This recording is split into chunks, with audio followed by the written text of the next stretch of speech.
পুরনো ট্রাক বাতিলের সিদ্ধান্ত, আন্দোলনে নামার হুঁশিয়ারি 3 জেলার ট্রাক মালিকদের। 15 বছরের পুরনো বাণিজ্যিক গাড়ি বাতিলের সরকারি সিদ্ধান্তের বিরুদ্ধে এবার সরব হলেন উত্তরবঙ্গের ট্রাক মালিকরা। এই নির্দেশের প্রতিবাদে এবং নিজেদের একছত্র দাবি আদায়ের লক্ষ্যে কুমারগ্রাম ব্লকের 12 বিষয়ে অনুষ্ঠিত হয়ে গেল 3 জেলার ট্রাক মালিকদের এক গুরুত্বপূর্ণ সভা।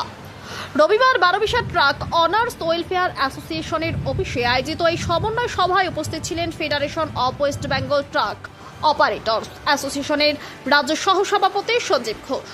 এছাড়াও আলিপুরদুয়ার, জলপাইগুড়ি এবং কোচবিহার এই 3 জেলার ট্রাক মালিক সংগঠনের শীর্ষস্থানীয় প্রতিনিধিরা সভায় অংশ নেন।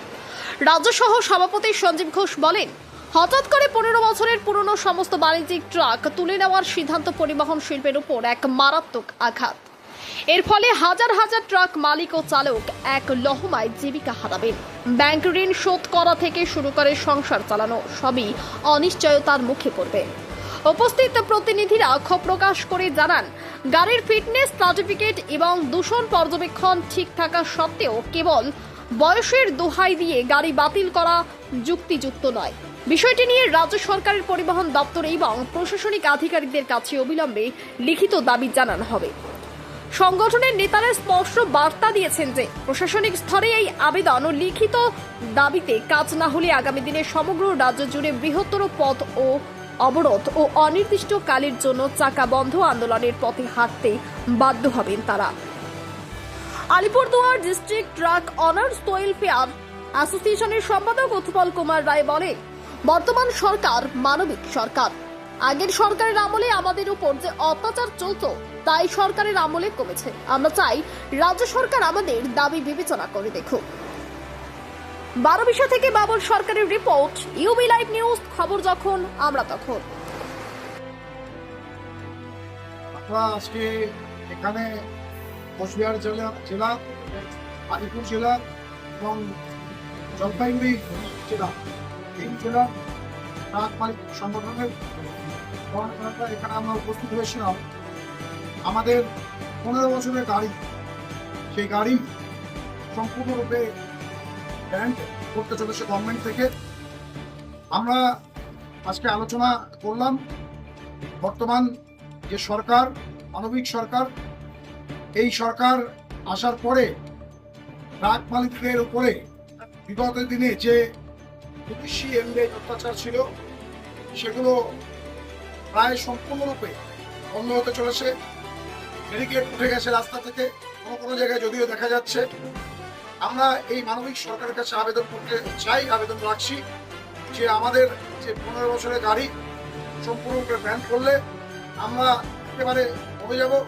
আমাদের না খেয়ে মৃত্যু ছাড়া আর কোনো উপায় থাকবে না। এই জন্যই আজকের এই সভা আমরা করব। আগামী দিনে কি কি করতে চাচ্ছেন আপনারা? আমরা সরকারের কাছে ইতিমধ্যে দেখা করেছি, লিখিতভাবে জানিয়েছি। আমরা আগামী দিনে ডিএম, আরটিও, প্রিন্সিপাল সেক্রেটারি, মুখ্যমন্ত্রী প্রত্যেকের কাছে আমরা লিখিতভাবে জানাবো এবং আমরা আমাদের যে বার্তা, যে আমাদের যে অসুবিধাগুলো আমরা সুরাহা পাবো, এই আশা রাখছি এই সরকারের কাছে। আপনার নাম এবং দায়িত্ব? উৎপল কুমার রায়, সম্পাদক, Alipurduar district truck honours welfare association. আপনারা এখানে আলোচনায় বসেছেন ট্রাক মালিকরা, কি কারণে, কি দাবি দাওয়া আপনাদের রয়েছে? আজকে আমরা 3টা জেলা, জলপাইগুড়ি, আলিপুর, কোচবিহার, এই 3টা জেলায় আজকে আমরা 12 বিশাতে আমরা সমস্ত ট্রাক মালিকরা একত্রিত হয়েছি। তার একটাই কারণ, রাজ্য সরকার বিগত সরকারও বলেছিল তার সরকার যে 15 বছরের গাড়ি আমাদেরকে চলতে দেওয়া হবে না। তো সেই বিষয়ে আমরা আজকে মিটিং করলাম যে 15 বছরের ঊর্ধ্বে যেসব গাড়ি সরকার বন্ধ করতে চাচ্ছে সেই বিষয়ে আমাদের সরকারের কাছে আবেদন থাকবে যে উত্তরবঙ্গের সবচেয়ে বেশি বেকার এবং গরিব মেহনতি মানুষের সংখ্যা বেশি এবং এর সাথে এই গাড়ির সাথে কয়েক লক্ষ মানুষ যুক্ত।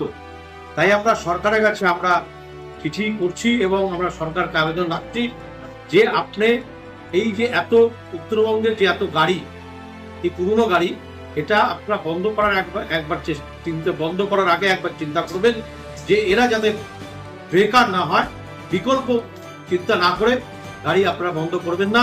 এবং আমরা যে 15 বছর উপরে গাড়ি চালাচ্ছি, আমরা কিন্তু সরকারকে বছরে 30,000 টাকা ফিটনেস ফি দিচ্ছি, এখানেও কিন্তু সরকারের একটা বড় রেভিনিউ কালেকশন হচ্ছে, এতে কিন্তু সরকারের লস হবে।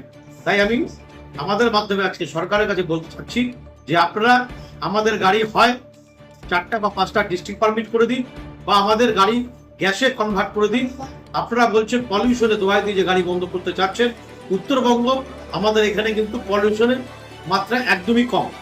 সেই হিসাবে আমাদের উত্তরবঙ্গের 15 বছর উঠতে গাড়ি বন্ধ না করাই ভালো, কারণ হচ্ছে আমাদের এখানে পলিউশনের মাত্রা একদমই কম। আমরা গ্যাসে হয় কনভার্ট করে দিন, নাহলে আমাদের গাড়িগুলোকে ডিস্ট্রিক্ট পারমিট করে গাড়িগুলো চালানো অনুরোধ করে দিন। আমরা মন্ত্রীকে এই কথা বলে এসে করবো। আপনারা আগামী দিনে কি ভাবছেন এই বিষয়টা নিয়ে? আজকের থেকে আমাদের আজকে আন্দোলনের রূপরেখা তৈরি হচ্ছে। আমরা ধরে যাবে আমাদের আন্দোলন, সবাই সব জেলার এমপি এমএলএদেরকে আমরা আগে অবগত করব, তারপরে চিফ সেক্রেটারি, মন্ত্রী, মুখ্যমন্ত্রী আমরা জানাচ্ছি। তারপরে যদি এটা কিছু না হয় আমরা বৃহত্তর আন্দোলনে আমরা রাস্তায় নামবো। এবং আমাদের রাজ্য ফেডারেশন কলকাতায় ওনারাও মুখ্যমন্ত্রীকে চিঠি করেছে যে উত্তরবঙ্গে এইসব গরিব মেহনতি মানুষের যেন ক্ষতি না হয়, সেটা সরকারকে ভেবে দেখার জন্য ওনারা অনুরোধ করেছেন। আমরা আগামী দিনে সরকারকে আলটিমেটাম দিচ্ছি, সরকার যদি আমাদের সাথে বসে এটাকে একটা সুষ্ঠু মীমাংসা করে তাহলে আমরা সরকারের পক্ষে আছি, নাহলে আমরা রাস্তায় আন্দোলনে নামব। আপনার নাম এবং কি পদে আছেন? আমার নাম সঞ্জীব ঘোষ, রাজ্যের সহসভাপতি, federation of West Bengal truck operator অ্যাসোসিয়েশনের সহসভাপতি।